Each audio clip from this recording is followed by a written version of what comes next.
la literatura de segundo grado. El autor propone una serie de términos que nos pueden ayudar para el análisis de las obras dramáticas que reescriben las tragedias antiguas.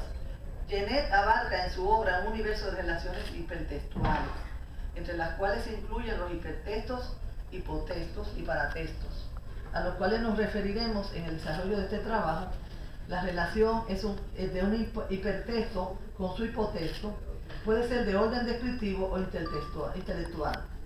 Cuando un texto habla de otro, consiste en evocar un texto sin necesidad de hablar explícitamente de él, ni citarlo. Nos acercaremos a las obras hispanoamericanas que trabajan el mito griego durante el siglo XX. En ellas solo hemos mencionado el contenido de las mismas en relación con los problemas que los autores plantean respecto a la dictadura de sus países. En el último capítulo nos acercaremos a la reescritura de la tragedia antigua en el teatro dominicano del siglo XX. Las obras seleccionadas giran en torno a dos dictaduras en República Dominicana, por lo cual dentro del teatro dominicano hay obras comprometidas políticamente.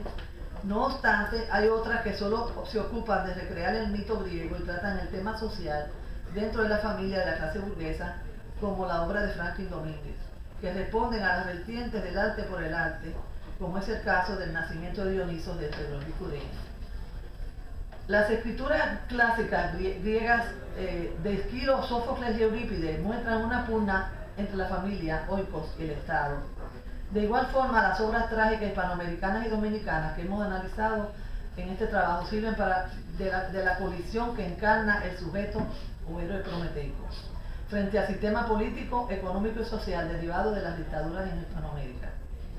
Hemos observado a lo largo de la historia los mitos clásicos de la tragedia antigua que reescriben, han sido objeto de reescrituras o hipertextos, que a su vez adaptan la problemática clásica a los acontecimientos históricos modernos. Tal es el caso del teatro dominicano del siglo XX que hemos analizado en este último capítulo.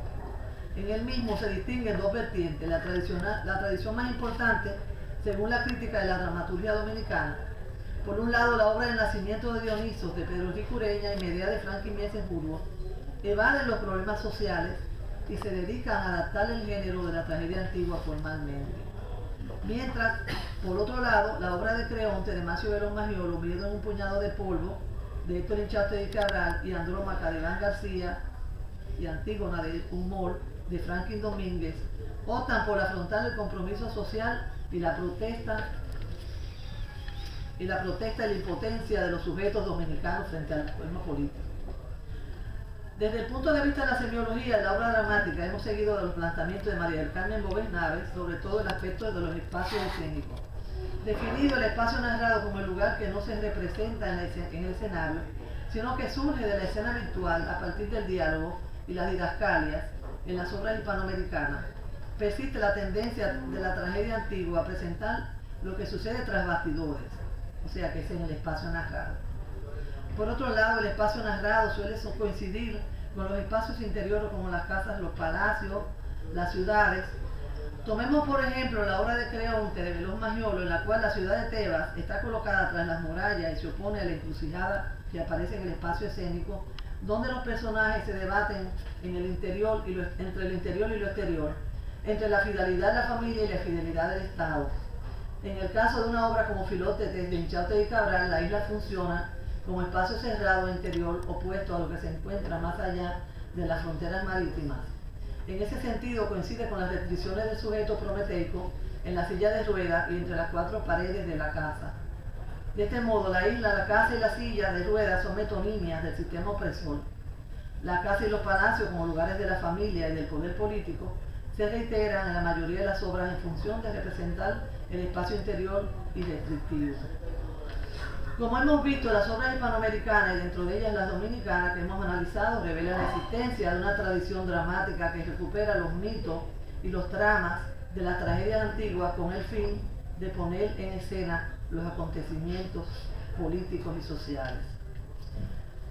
Bueno, yo le voy a dedicar este libro, Mito y Tragedia hispanoamericana dominicano del siglo XX, a mi familia, a mis hijos y todos mis amigos aquí presentes, pero también a las personas interesadas en la cultura dominicana quienes dedican su vida al continuo hacer literario, sobre todo los que de alguna manera se sienten comprometidos no solo con el arte, sino con la sociedad en los asuntos políticos que marcan nuestra historia, a quienes se convierten en portavoces de los que no tienen voz, a ellos que han contribuido con sus obras a que yo me interese en estudiar su dramaturgia en este libro, el cual es producto de una investigación que culminó en mi tesis doctoral. Y me siento muy emocionada porque yo no pensé que iba a llegar nunca a concretar esta situación que yo les he podido hablar. Lo de Iván García fue algo que me tocó bien profundo porque el siglo XIX donde se desarrolla la obra de él, que se llama Duromacá. Yo tuve que hacer una investigación de todo lo que tenía que ver con la historia de esa época y para llegar a la conclusión de la tragedia que se ve ahí, ¿verdad? Que es una obra que tiende a señalar lo que sucede en el periodo de gobierno de Ulises Nebot, pero todo conflige con la situación de la sociedad en ese tiempo y se ve claramente el discurso que él mezcla de lo que hace Ulises Herón en su periodo con lo que hace después Trujillo más adelante. Sibelo Magiolo también trabaja Creonte, que es el retrato de Trujillo, y es un vivo retrato del Trujillo que nosotros conocimos en los 30 años. Todas esas situaciones que se dan en esas obras son producto de los símbolos, o sea, de los símbolos que estos escritores toman de modelo. Son personas que han encarnado en la antigüedad clásica, a héroes que tienen un valor muy importante, porque son no solamente en estas obras dominicanas, sino en las otras que yo estudié, que son 27. Así que esto es todo lo que yo tengo que decirles, todo está dicho en el libro, si a alguno que le interesa. Y yo los invito a que ustedes hagan un intento de leer estas obras. Esta obra tiene alrededor de 27 obras hispanoamericanas que tienen una conversación de diálogo con las sombras nuestras. Y además ustedes se van a interesar en el teatro, porque el teatro está vivo como está la narrativa, está todo claro igual. Estamos estudiando esto desde la perspectiva del texto, no estamos viendo de que la puesta en escena, así que yo lo dejo. Si tienen alguna pregunta, estoy abierta.